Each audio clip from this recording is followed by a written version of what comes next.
Di dalam Tuhan, Shalom. Selamat bakudapa lagi setelah sekian lama kita tidak bertemu. Ada dua orang ibu, bukan ibu-ibu di Mamajang, ibu-ibu di Afrika. Nah, dua orang ibu ini, yang satu berkunjung ke temannya, teman ibu yang satu.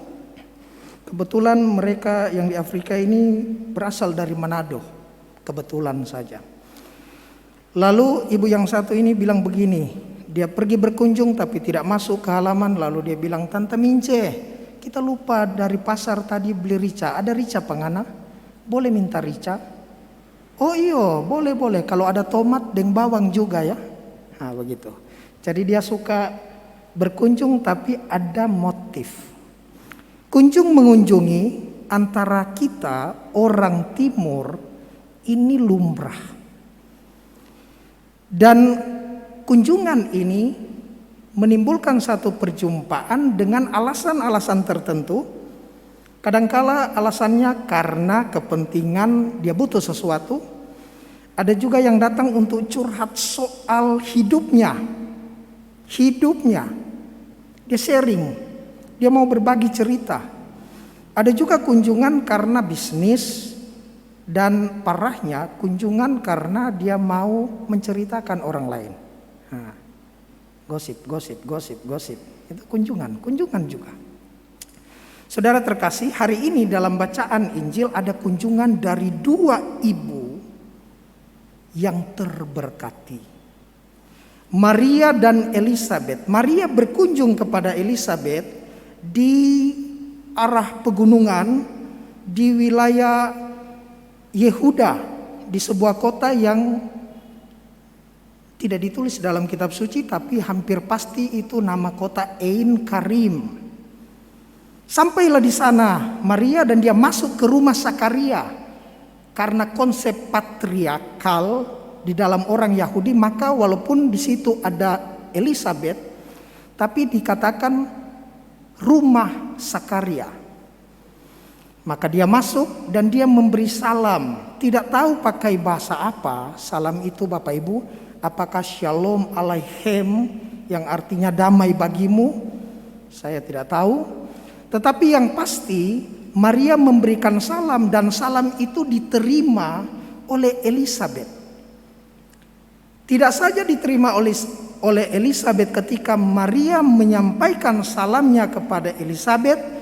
Anak yang di dalam rahim Elisabet melonjak kegirangan. Girang dia. Tidak digambarkan dengan sangat teliti, detail bagaimana anak melonjak di dalam rahim.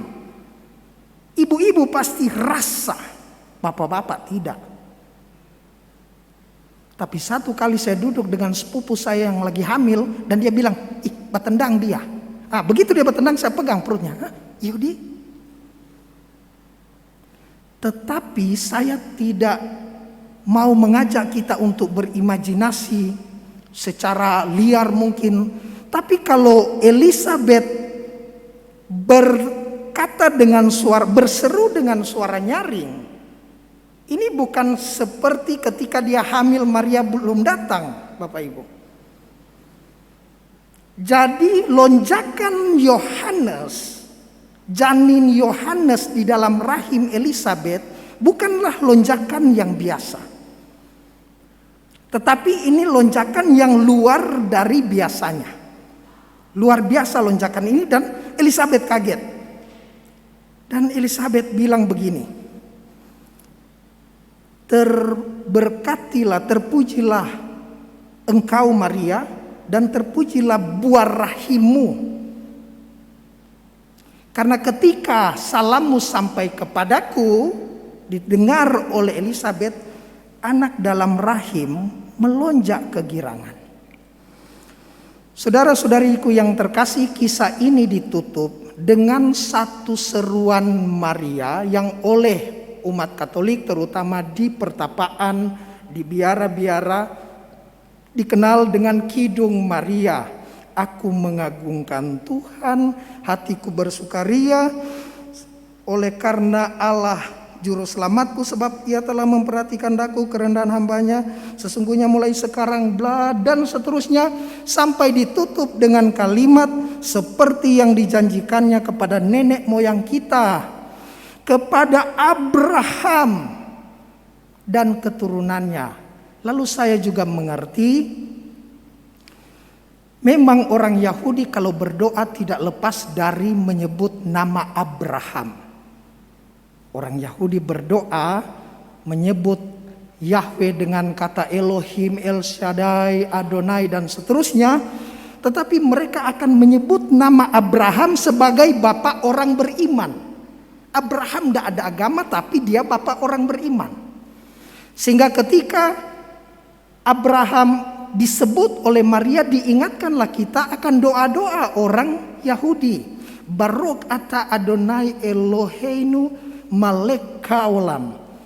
Elohe Abraham, Elohe Ishak, Elohe Yakub, mahken Abraham. Terpujilah engkau Tuhan Allah semesta alam, Allah Abraham, Allah Ishak, Allah Yakub, perisai mahken Abraham. Bukan main, ini keturunan dari Abraham. Yang dikandung oleh Maria adalah keturunan Abraham.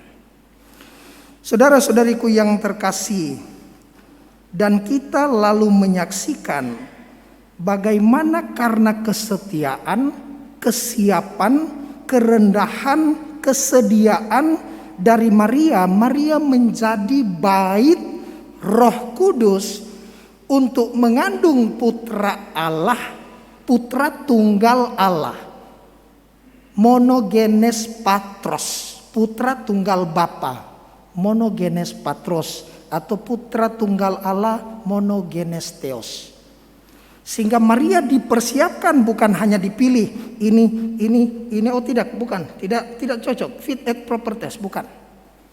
Tetapi karena sejak awal Maria mendapat rahmat istimewa untuk mengandung putra tunggal Bapa tadi, monogenes patros tadi, patros, patris, pater, father. Lalu Maria mendapatkan satu karunia yang sebagaimana kita dengar dalam bacaan pertama tadi. Saya baca, Bapak Ibu, kurang lebih petikannya seperti ini dalam bahasa Latin. Signum magnum apparuit in cielo. Tampaklah satu tanda besar in cielo, di sorga, di langit. Mulier amicta sole. Seorang perempuan berselubungkan matahari. Et luna sub pedibus ejus. Dan bulan di bawah kakinya. Luna bulan di bawah kakinya. Et in capite ejus corona stellarum duodecim. Corona pastor, corona mahkota. Dan 12 itu mahkota di atas kepalanya. Maria dimuliakan karena kesetiaannya. Maria dimuliakan karena ketaatannya untuk menjadi bait kediaman Roh Kudus. Dan pada akhirnya kita semua, Bapak Ibu, mendengar di akhir hidup Maria, Maria diangkat dengan jiwa dan raga ke sorga. Ada jejak historis, ada fakta yang sampai hari ini oleh kita dalam satu depositum fidei, dalam satu kekayaan iman, kita tetap mengimani Maria masih menampakkan diri di tempat yang berbeda dengan pesan yang sama. Apa itu? Kamu tidak bisa hidup tanpa Tuhan. Baliko, untuk apa? Bertobat.